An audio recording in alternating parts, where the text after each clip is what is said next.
ကျွန်တော်ဒီဗီဒီယိုမှာတော့လက်ကောင်ကောက်တွေကနေငွေဘယ်လိုပြန်ထုတ်ရမလဲဆိုတာပြောပြပေးပါမှာဖြစ်ပါတယ်ပထမဆုံး wallet ထဲသွားလိုက်ပါပြီးတော့ငွေထုတ်မယ်ဆိုတော့နှိပ်လိုက်ပါခင်ဗျာ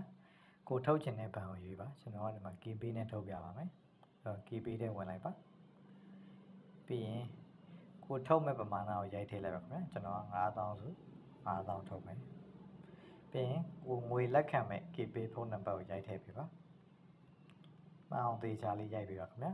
ပြီးတော့ငွေလက်ခံမဲ့ KB အကောင့်နာမည်ပေါ့နော်ကြောဆိုကြောပေါ့ပြီးရင်တော့အတီးပြုမြူနှိပ်ပေးပါချက်လက်တွေမှန်ကန်နေဆိုရင်တော့မှန်ကန်ပါပဲနှိပ်ပေးပါဒီနေရာမှာတော့လူကြီးမင်းအကောက်ဖွင့်တော့ထည့်ခဲ့တဲ့ password 6လုံးထည့်ပေးရမှာဖြစ်ပါတယ်